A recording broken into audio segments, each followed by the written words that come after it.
আসসালামু আলাইকুম। আশা করি সবাই ভালো আছেন। আজকে যে মোবাইল অ্যাপ্লিকেশন অথবা সফটওয়্যারটা নিয়ে কথা বলবো none other than সেটা হচ্ছে ইমো। পুরো ভিডিওতে আমরা ইমোর প্রাইভেসি, ইমোর অ্যাডভান্টেজ, ইমোর ডিসঅ্যাডভান্টেজ গুলো নিয়ে কথা বলবো। সো কথা না বাড়িয়ে ভিডিওতে চলে যাই।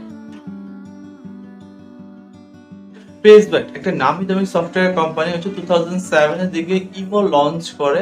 যদিও তার আগে ফেসবুক আপনার সবচেয়ে নামি দামি software Facebook Messenger, Yahoo Messenger, Google টকের মতো সফটওয়্যার ডেভেলপ করেছিল। তারা শেষের দিকে এসে হচ্ছে ইমোটা লঞ্চ করেছে। যদিও ওয়ার্ল্ড ওয়াইড এখন ইমো কিন্তু প্রচন্ড পরিমাণে হচ্ছে পপুলার। যদি আমরা আমাদের বাংলাদেশের দিকে দেখি, ইমোটা আমাদের কাছে এক ধরনের আবেগের একটা সফটওয়্যার। আমরা ভিডিও কল বলতে বুঝি ইমো, আমরা অডিও কল ইন্টারনেটের থ্রুতে বলতে বুঝি ইমো। ইন্টারনেটে যদি মেসেজ করতে হয় তার মানে হচ্ছে আমাদের কাছে ইমো। আপনি যদি একটু পরিসংখ্যান চেক করেন সেক্ষেত্রে দেখুন বাংলাদেশ কিন্তু ইমো ইউজের ক্ষেত্রে ওয়ার্ল্ড ওয়াইড 2 নম্বর পজিশনে রয়েছে। আপনি যদি একটু প্লে স্টোর সার্চ করেন ইমো লিখে, সেক্ষেত্রে আপনি অনেকগুলো ইমো ভার্সন দেখতে পারবেন। ইমো রয়েছে, ইমো লাইট রয়েছে, ইমো এইচডি রয়েছে, ইমো ভিটা রয়েছে। আসলে এতগুলো ভার্সনের কাজ কি, আমরা আসলে কোন ভার্সনটা ব্যবহার করব? বাকি ভার্সনগুলো আমরা সাইডে রেখে আমরা শুধুমাত্র ইমো নিয়ে কথা বলবো।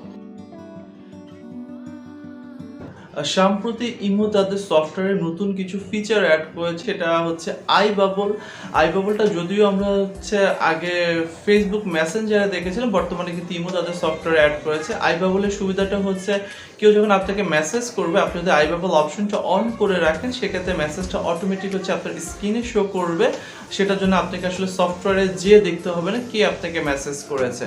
এরপরে রয়েছে add to favourite. Add to favourite অপশনটা হচ্ছে আপনি যাদের সাথে কথা বলতে পছন্দ করেন অথবা যে মানুষগুলো আপনাকে রেগুলার বেসিসে হচ্ছে কথাবার্তা বলে ইমোতে, আপনি চাইলে কিন্তু তাদেরকে অ্যাড টু ফেভারিটে অ্যাড করে রাখতে পারবেন। সেক্ষেত্রে হচ্ছে দেখা যায় তারা টপ অফ দ্য লিস্টে থাকে। আপনি যখনই কন্ট্যাক্ট চেক করবেন সেই পার্সনগুলো আসলে একদম টপে আপনাকে হচ্ছে শো করবে। আমরা মোবাইলের স্ক্রিনে চলে আসলাম, আমরা আই বাবলটা দেখবো। ঠিক বাম পাশে কর্নারে ক্লিক করবো। আমরা ক্লিক করবো, ঠিক নিচের দিকে এখানে দেওয়া আছে আই বাবল। আপনি আই বাবলে প্রেস করবেন। প্রেস করার পরে হচ্ছে এখানে যে টিকমার্কটা আনমার্ক করা আছে এটা মার্ক করে দিবেন।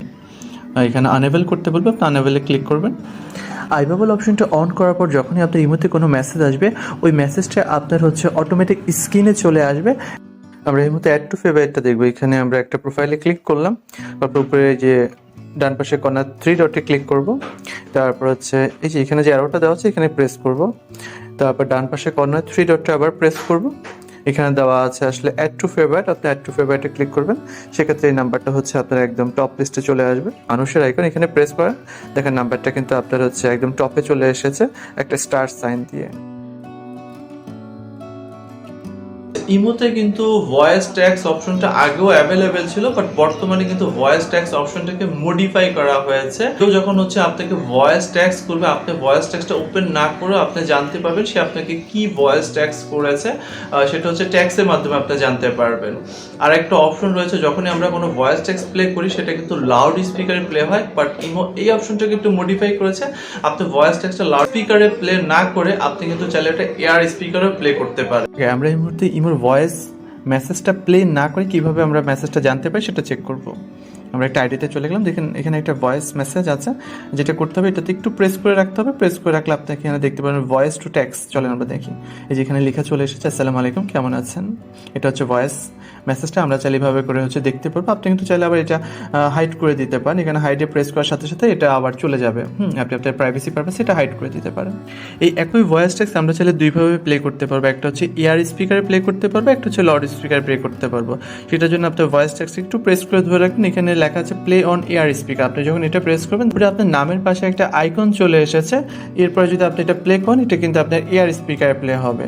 আর আপনি যদি চান যে না লাউড স্পিকারে প্লে করতে, সেক্ষেত্রে আপনি এটাকে লাউড স্পিকারে দিলে এটা লাউড স্পিকারে প্লে হওয়া শুরু হবে। আপনি জাস্ট প্রেস করলেই হবে। ভয়েস এসএমএসটা যখন এয়ার স্পিকারে প্লে হবে তখন কিন্তু ফোনটা আপনাকে কানে নিয়ে শুনতে হবে।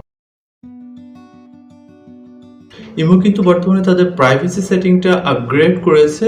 আপনি কিন্তু চাইলেই জানতে পারছেন যে আপনার অ্যাকাউন্টে অন্য কোথাও লগ ইন করা আছে কিনা। সেটার জন্য প্রাইভেসি সেটিংয়ে গিয়ে ম্যানেজ ডিভাইসে গিয়ে আপনি দেখতে পারেন। যদি আপনার অ্যাকাউন্ট অন্য কোথাও লগ ইন করা থাকে সেক্ষেত্রে আপনি সেখান থেকে ডিলিট করে দিতে পারেন। চলুন এই মুহূর্তে আমরা চেক করি যে আমাদের অ্যাকাউন্টে অন্য কোথাও লগ ইন করা আছে কিনা। ঠিক বাম পাশে যে কর্নারটা আছে, বাম পাশে কর্নার প্রেস করব, এখানে লেখা আছে সেটিংয়ে প্রেস করবেন। ঠিক তার নিচে লেখা আছে অ্যাকাউন্ট অ্যান্ড সিকিউরিটি, এখানে প্রেস করলাম। ম্যানেজ ডিভাইস লেখা আছে, ম্যানেজ ডিভাইসে প্রেস করব। তারপর আপনি দেখতে পাবেন যে আপনার অ্যাকাউন্টে কোথায় লগ ইন করা আছে। দুইটাই হচ্ছে আমার নিজস্ব ফোন, দুইটাতে লগ ইন করা আছে। আপনারাও যদি এরকম কোথাও লগ ইন করা থাকে আপনার অ্যাকাউন্টে, আপনি সেখান থেকে ডিলিট করে দিতে পারবেন।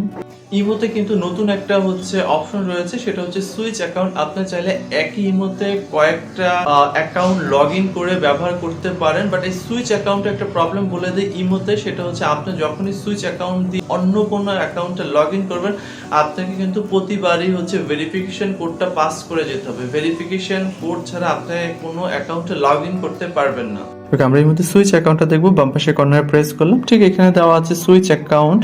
আপনি সুইচ অ্যাকাউন্টে প্রেস করলে আপনি যে কোনো অ্যাকাউন্টে হচ্ছে লগ ইন করতে পারবেন, বাট সেই জন্য আপনাকে কিন্তু ভেরিফিকেশন কোডটা অবশ্যই হচ্ছে এন্টার করতে হবে, যেটা আপনার মোবাইলে আসবে। ইমোর ভয়েস ক্লাব নিয়ে একটু কথা বলি। ইমোর এই ভয়েস ক্লাবটা আগে ইমো লাইভ নামে পরিচিত ছিল। আপনি তখন লাইভে আসতে পারতেন, আপনার লাইভটা ওয়ার্ল্ড ওয়াইড যে কোনো মানুষই কিন্তু দেখতে পারতো। সাডেনলি ইমো ওই অপশনটা ডিসেবল করে দেয়। বর্তমানে ইমোতে এই ফিচারটা আবার অ্যাভেলেবেল আছে। এখন বর্তমানে এটা ভয়েস ক্লাব নামে পরিচিত। এই মুহূর্তে আপনি যখন লাইভে আসেন তখন বেসিক্যালি কেউ আপনাকে দেখতে পায় না, আপনার ভয়েসটা শুনতে পারে, এই জন্য বেসিক্যালি এটা বর্তমানে ইমো ভয়েস ক্লাব নামে পরিচিত। চলুন এই মুহূর্তে আমরা ইমোর ভয়েস ক্লাবটা দেখি। উপরের দিকে মিডলে যে আইকনটা আছে এটার উপর আমরা প্রেস করছি। দেখুন এটা হচ্ছে ইমোর ভয়েস ক্লাব। আপনি কিন্তু এখানে চাইলে জয়েন করে হচ্ছে আড্ডা দিতে পারেন, কথা বলতে পারেন। এটা কিন্তু গ্লোবালি হচ্ছে সবাই একসাথে হয়ে কথা বলে। এখানে আবার উপরে এক্সপ্লোরে দিলে হচ্ছে আপনি বিভিন্ন গ্রুপ দেখতে পারবেন। আপনি চাইলে যে কোনো গ্রুপে জয়েন হয়ে কথা বলতে পারেন। ইমোর ডার্ক মোড নিয়ে একটু কথা বলে, আপনি যদি ইউটিউব সার্চ করেন আপনি অনেক বেশি পরিমাণে ইমোর ডার্ক মোডের ভিডিও দেখতে পাবেন, বাট অফিসিয়ালি ইমো এখন পর্যন্ত কোনো ডার্ক মোড লঞ্চ করেনি। ইমো তাদের ওয়েবসাইটে বলছে ডার্ক মোডটা এখন পর্যন্ত হচ্ছে ডেভেলপিং প্রসেসে আছে, এটা লঞ্চ করতে 1 বছরের মতো সময় লাগবে। 1 বছর পরে আপনি কিন্তু এই ডার্ক মোডটা ব্যবহার করতে পারবেন। ইমোর বাকি ভার্সনগুলো নিয়ে একটা কথা বলি। ইমো ভিটা, ইমো এইচডি, ইমো লাইট, এগুলোর কাজগুলো কি? ইমো লাইটটা হচ্ছে আমরা 2008 অথবা 2009 এর দিকে যখন ইমোটা ব্যবহার করতাম, তখন যেমন সফটওয়্যারটা অনেক বেশি লাইট ছিল, video call, voice call, message করা যেত, তেমন কোনো সেটিং ছিল না অ্যাভেলেবেল। ওই সফটওয়্যারটা বর্তমানে কিন্তু ইমো লঞ্চ করেছে ইমো লাইট হিসেবে। এই সফটওয়্যারটা একটা সুবিধা হচ্ছে আপনি 2G নেটওয়ার্কেও কিন্তু ভয়েস কল অথবা ভিডিও কল করতে পারবেন। এই জন্যই ইমো এই সফটওয়্যারটা লঞ্চ করেছে। যাদের বেসিক্যালি হচ্ছে মোবাইলে মেমোরি কম, মোবাইল অনেক বেশি পুরাতন, বাড়ির সফটওয়্যারগুলো সাপোর্ট করে না, তারা বেসিক্যালি ইমো লাইটটা ব্যবহার করতে পারেন। আর ইমো ভিটা এটা একজন টেস্টিং সফটওয়্যার। ভিটা সফটওয়্যার মানে হচ্ছে টেস্টিং সফটওয়্যার। এটা বেসিক্যালি ইমো তাদের কোনো নতুন কোনো ফিচার নিয়ে আসলে ওটা প্রথম যে ভিটাতে অ্যাভেলেবেল করে, ভিটার মাধ্যমে হচ্ছে তারা বুঝতে পারে সফটওয়্যারটাতে কোনো বা হচ্ছে নতুন ফিচারটাতে কোনো প্রবলেম আছে কিনা। যদি প্রবলেম না থাকে সেক্ষেত্রে তারা সেটা ইমোতে লঞ্চ করে, ফিচারটা অ্যাড করে বেসিক্যালি। আর ইমো এইচডি এটার ব্যাপারে আমার একটু ডাউট আছে। বলা হচ্ছে এখান থেকে আপনি এইচডি কল করতে পারবেন, আসলে নেটওয়ার্ক কতটুকু সাপোর্ট করবে। আমরা যখন এইচডি ভিডিও দেখি সেটাই মাঝে মাঝে আমাদের হচ্ছে বাফারিং করে, সেখানে একটা video call it's too much difficult, আমার ডাউট আছে।